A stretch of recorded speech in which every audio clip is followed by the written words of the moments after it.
Ito ba yun? Ha? Why is not yet done? Ha? Ay, ito ba?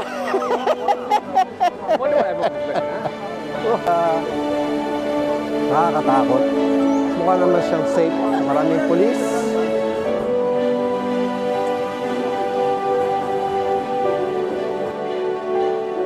So, ayan mga repax. Dito na tayo ngayon sa Gothic Quarter. Ito masarap. Tapos ang yema.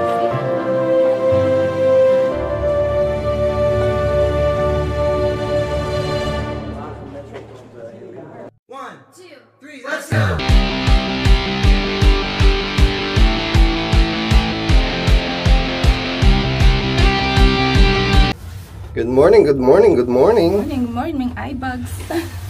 Good morning, iBugs.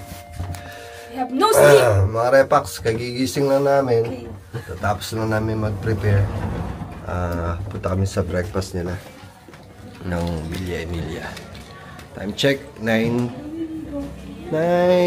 a.m. Ayan, sa labas oh. Gloomy. Makulimlim.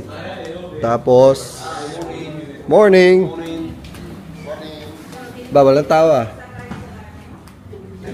Makulimlim. Ganda ng setup nila oh.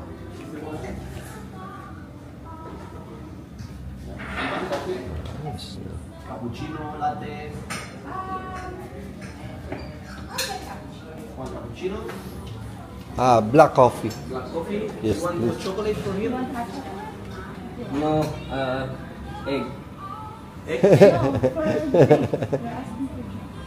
Coke. Oh no, no Coke. How about orange juice? I mean water. Water you have here and this. Thank you. Alright. Would you like eggs? Huh? Do you like eggs? Yes. We have scrambled, omelet, fried eggs. What do you want? What kind of egg? Scrambled eggs. Scrambled eggs, okay? You want eggs? Yes, please. Sunny side up for me. Sunny side, okay? Yeah. Thank you. Sunny side eggs. Yung breakfast nila, mga repax, oh. Gandang tinapay, ah. Carrot cake, oh.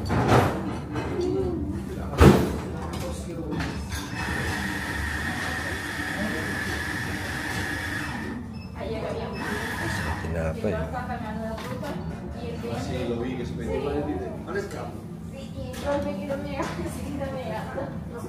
Yan na. Parang ano, English breakfast. Isang salmon, cheese.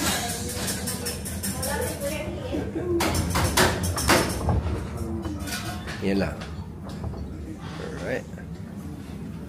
Let's go. Alright, mga repax.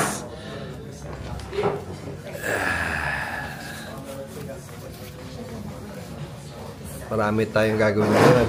Pupunta tayo sa mga tourist destination ng Barcelona. And it's gonna be a whole day of fun and walking. So, kailangan natin kumain ng marami. Let's go. Cha-cha na.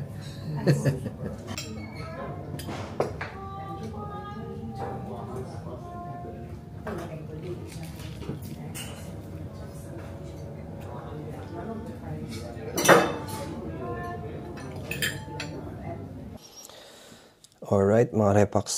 So, nandito pa rin tayo sa hotel.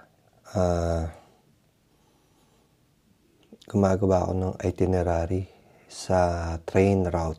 Kasi, dito sa Barcelona, ang pinaka-easiest way para makarating ka sa mga tourist destination is through by metro train. Magkakalayo kasi yung mga tourist spot katulad nung La Sagrada, nung Gothic Quarters, tsaka nung mga Casa Mila, Casa Betlo. So, pagka sumakay ka ng train, metro train, magkukunik-kunik ka na lang. Kisa, teka lang, nag-alarm ako. Kaysa mag-ano ka, Pero kung may pera ka naman, pwede ka mag-taxi or pwede ka mag-Uber. Pero mas maganda pagka marunong ka sa train. Kasi dito sa Europe, ang pinaka-mode of transportation nila is by train. And madali lang naman. Tsaka mas makakatipid ka kasi meron silang 1-day pass, 2-day pass. Kung sa isang destination, magtatagal kayo ng 3 nights, 3 days. So, worth it. At the same time, matutuklasan nyo kung paano talaga mag-travel. Tsaka, kasi kami, yung pumunta kami dito sa Barcelona, wala kaming plano, no? Kumbaga, bahala na. Pero dapat pala, sa mga pupunta dito, sa mga first timer, try nyo muna mag-research. Online lang man eh. Meron naman silang mga maps, mga route ng train nila by metro sa Barcelona. So, i-research nyo na ahead of time bago kayo punta dito para kung magagalaman kayo o pupunta na kayo sa mga destination nyo, madali na. Ang ginagawa ko ngayon, sinusulat ko yung mga importante lang naman malaman nyo kung saan kayo nanggaling and then kung saan kayo papunta. Kung ano iuunahin nyo. So ako sinusulat ko lahat kung saan kami magko-connect, kung anong kulay ng line, and then we'll go from there. Alright? So tips sa mga biyahero na pupunta sa Barcelona, mag-research na kayo ng train route ahead of time. Alright? Chacha na!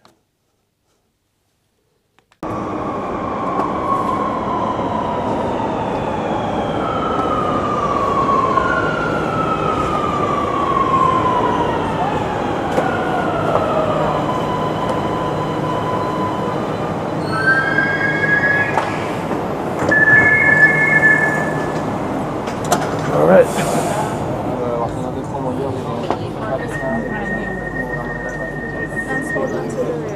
Here, come here.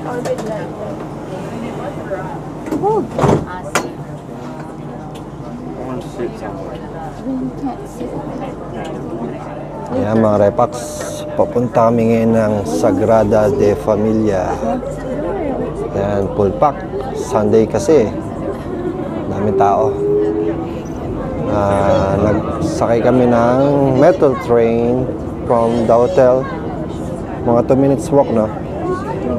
2 minutes walk.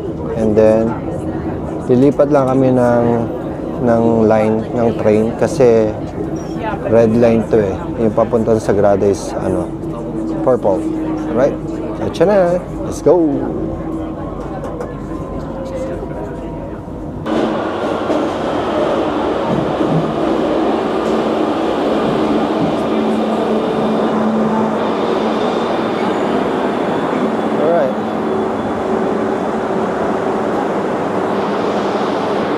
Dito na kami sa Purple Line, Line 2. Papunta na kami ng Sagrada.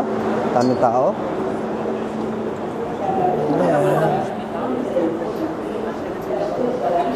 Alright.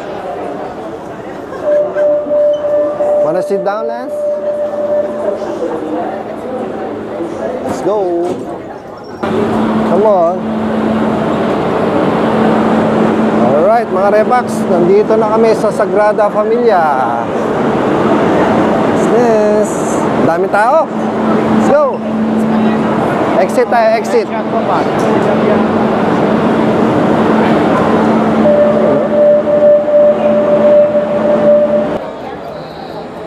So it's not yet done? Ito ba yun? Ha? Why is not yet done? Ha? Other side. Ah, diba? I wonder what everyone was looking at. Wow! Laki, no? Eh, mga Repax yung train station.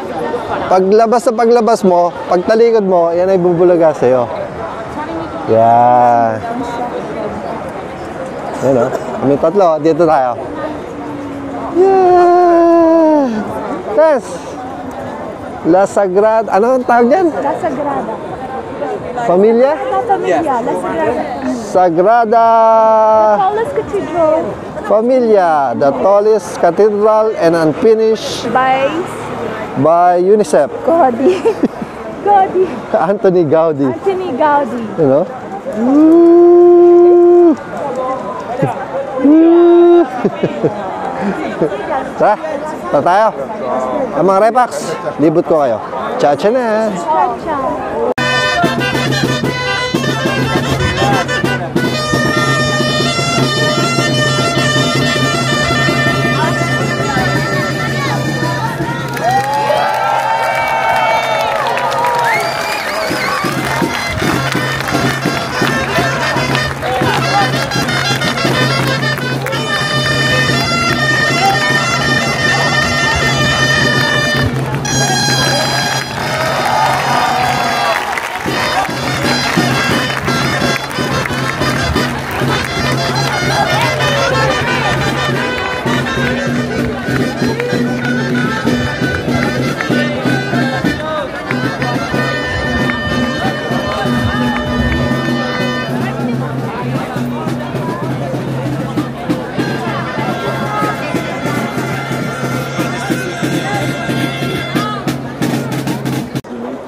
Ayan, mga Repax, ang pinaka-sentro ng atraksyon dito sa Barcelona. Isa sa pinakamalaking simbahang Katoliko sa buong mundo na hindi pa tapos. 140 years na ang lumipas simula ng construction ito. At alam niyo ba kung sino ang nagsimula ng construction na ito? Walang iba kundi si Villar. Hindi ko alam kung si Manny Villar o ibang Villar. Pero tinuloy na lang ito ng sikat at napakagaling na arkitekto na nagngangalang Anthony Gaudi. Yan mga Repax ha. So ngayon, nandito tayo ngayon sa tapat ng sikat na katedral at masasabi kong napakaganda, napakadetalyado at napakaraming tao na nagpupunta dito. So, cha-cha na! Let's go! Ganda oh! Yee! Yes! Where are we?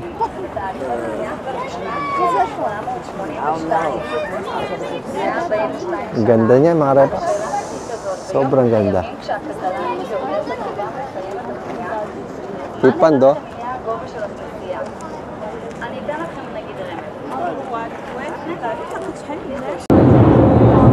Alright mga Repax, katatapos lang namin pumunta sa Sagrada Familia. Ngayon naman, bumalik kami sa train station. Papunta kami ng Gothic Quarter. Kung nasan yung merkado, yung pinakamalaki nilang palengke.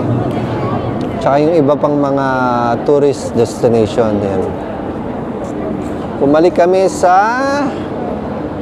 Line 2. Pabalik kami ng Line 1. Alright? Cha-cha na! Let's go! See you there!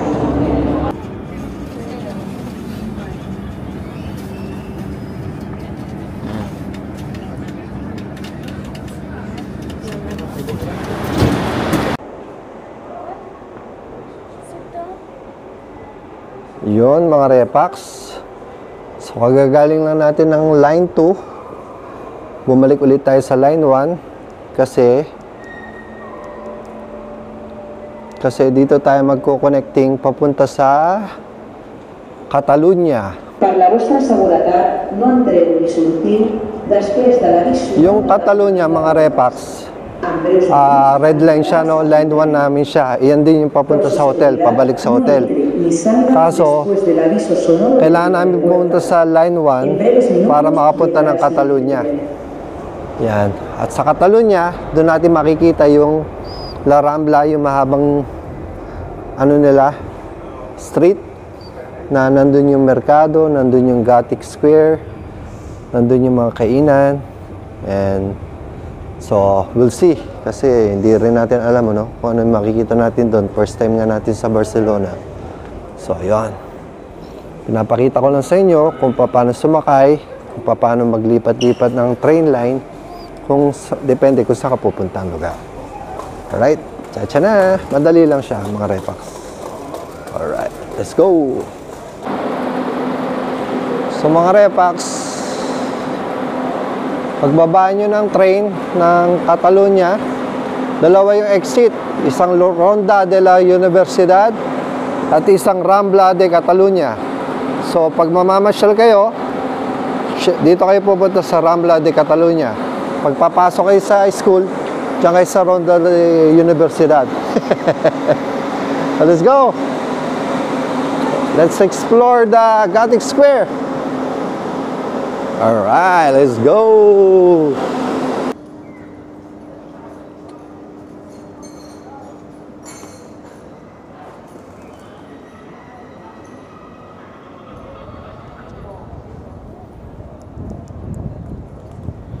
Yon mga Repax, so nandito kami ngayon sa La Rambla at pumunta kami dito sa Mercats de Barcelona o yung Mercado de la Boqueria.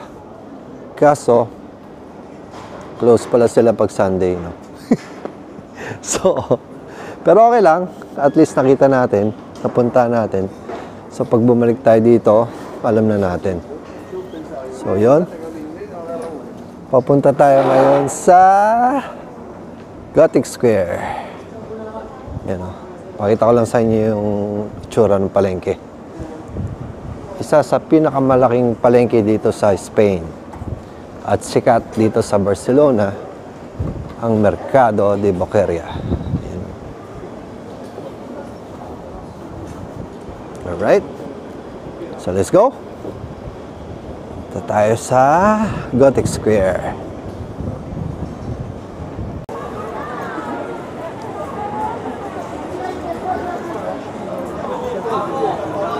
Ayan mga Repax, nandito kami ngayon sa kahabaan ng La Rambla Avenue. Ayan, daming tao. Linggo kasi. Pero mga bilihan ng giveaways. Tapos puro restaurant. Kabilaan restaurant. Kaliwat kanan, no?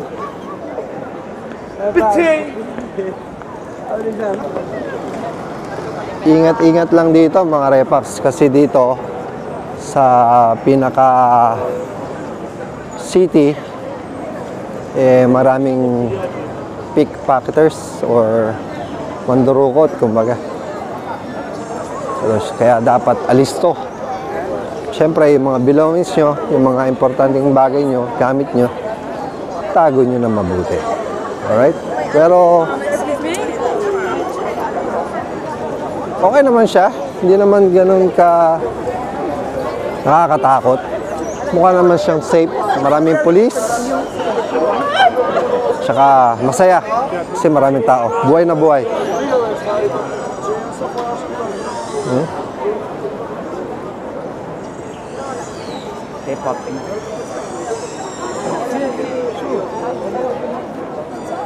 Yeah. Alright. Let's go. Yun mga Repax. Narating na natin ang dulo ng La Rambla. Sa dulo nito, nandito na yung marina. At sa dulo din ito, matatagpuan ang sikat na monumento ng tatay ni Dora. Ayan o, tatay ni Dora, si Christopher Columbus. Ang sikat na explorer at navigator. Kaya siya may monumento dyan, mga Repax. Kasi nung nag-escapade siya sa Amerika, dito siya nag-report sa mga reyna at hari ng Barcelona. Nireport niya yung mga kaganapan sa kanyang expedition. Yan. Yan siya. Christopher Columbus. Doon, ang taas niya, oh. Diyan siya unang, Diyan siya unang dumaong eh. Kasi etong lugar na to, sa katagalan ng panahon,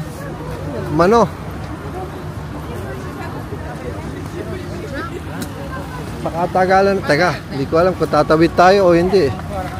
Kaso tumatawid sila eh. Yan o, sa katagalan ng panahon, lumubog na yung lugar na to. Siya na lang yung nasa itaas. Ayun o. Alright. Teka, picture lang kami mga repax. Alright, chacha na.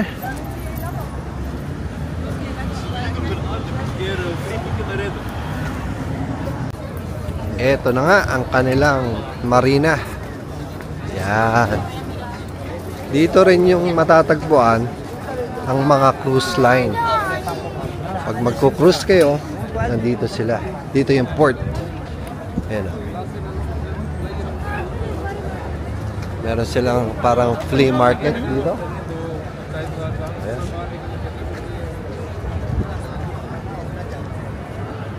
Daming tao mga repax. Ano? Oh, galing na na. Dami ano.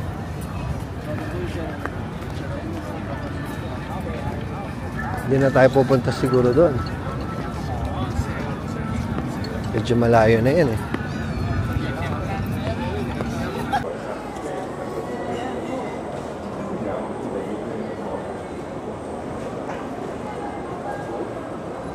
Alright mga repax, ngayon naman papunta tayo sa Gothic Quarter. Isa rin sa mga sikat na pinupuntahan ng mga turista dito sa Barcelona. Na-miss lang ako sa bantag dito, sa kalye or eskinita na dinadaanan namin. Ang ganda. Ayun o. Ay, may sasakyan. Kasya pala sasakyan dyan. Alright, let's go. Ayun, may nadaanan kaming ano, dumpling place. Galing oh.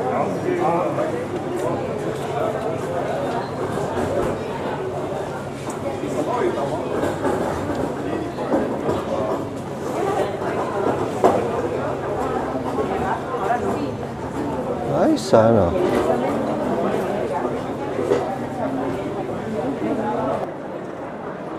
So, ayan mga repax, nandito na tayo ngayon sa Gothic Quarter nilang sinasabi, no? Yan, yung palasyo na yan.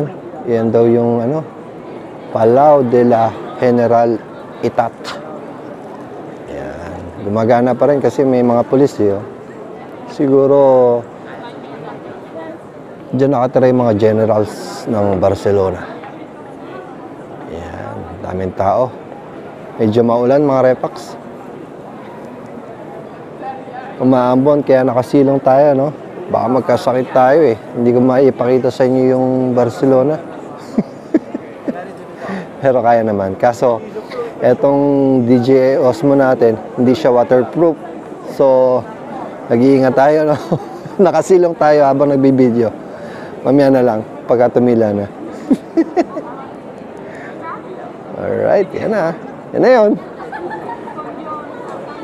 Diyan sila siguro nagpa-plug ceremony pagka umaga, no? Yan, no?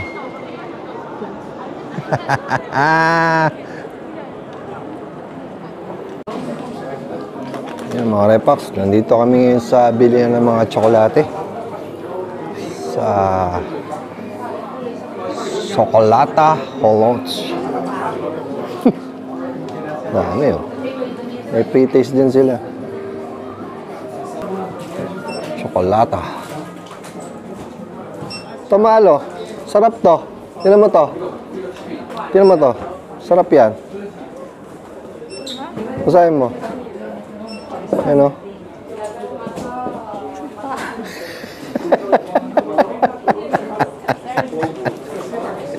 Bibila ako na. So, what is that? What did you try? I tried this one that you called it. What? Marzipan toasted. And this one I tried. This is creamy almond and hard almond. Hard almond. Yeah. Creamy almond, like peanut butter, Oh, creamy almond. but with almond, not peanut. Ano lasa? Yung kalasa ko sa atin. Coconut? Kawa ka mani. Peanut burrito. Yung isa. Oh. Topino. Ito malo, meron silang panutsa. Ayun o, parang yung sa atin sa Ano? Cebu. Kasi nga, di ba, nasakop tayo ng Espanyol ng matagal na panahon. Kaya nakuha natin lahat sa kanila. Pero sila talaga ang original. Ito, panutsa, laki oh. Ano, mga repax oh. 7 euros. Ayun oh. Kalasa ng browas. To. Yeah, peanut browas. Sa Cebu yan? Yeah, sa Cebu yan. Yun oh. Ito daw mga repax oh. Ito kalasa ngayon. Saan? Saan dyan? Ito. Ito. Sarap.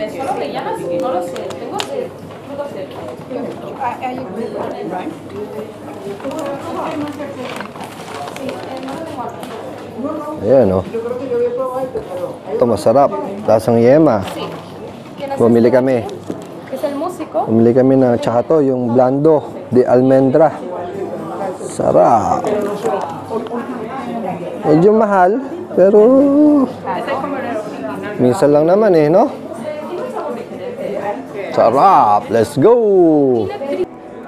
Yun mga repax, ngayon naman nandito tayo sa Templo de Ogos, Museo de Historia de Barcelona.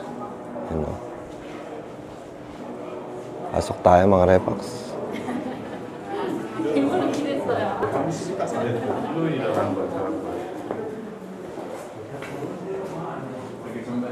Sarado.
Mga repax.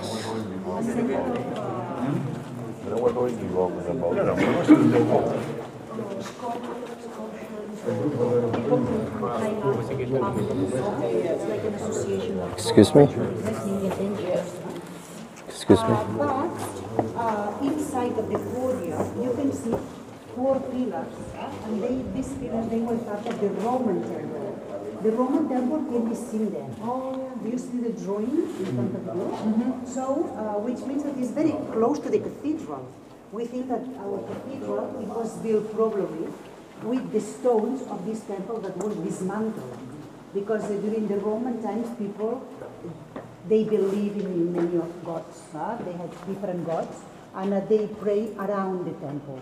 So these useless buildings, in the beginning of the Christianity, the stones were reused, because imagine, the stone is very good, no? Big stones, so they were dismantled to make other buildings. And it's a curiosity to have a temple here. It's the original place where it was located. You can see behind you the Roman Forum. You see the picture? Yes, this was the main square then of the Roman city. It was a very small city. Look at the plan. Yes, 4,000, 2,000 people maximum. And all the Roman cities were exactly the same. They were copies of Rome, but smaller. Barcelona at that time was not the most important city, but it was between Rome and Cadiz, the south of Spain, in the middle of the way. And since the Roman times, Barcelona became a Mediterranean harbor with a lot of connections to other ports in Italy, France, North Africa, and other places. Well, you can see that the rooms are in sight of us. O yan mga Repax, yan ha. Good guide, good guide. Balik na? Balik na tayo. Papunta tayo ngayon sa mga obra maestra ni Gaudi. Doon naman tayo sa Paseo de Gracia. Yung mga ginawa niyang structures doon, tsaka mga bahay, mga condominiums, mga kasa. Nakalibre tayo doon ng tour guide Alright, let's go. Sakay ulit tayo balik tayo sa Catalunya. Sakay tayo ng train na L3.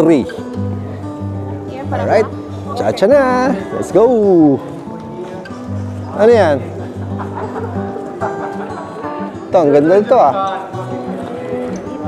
Ano naman to? Ano? Parang mga medievals dito Ayan As long as you're relaxing.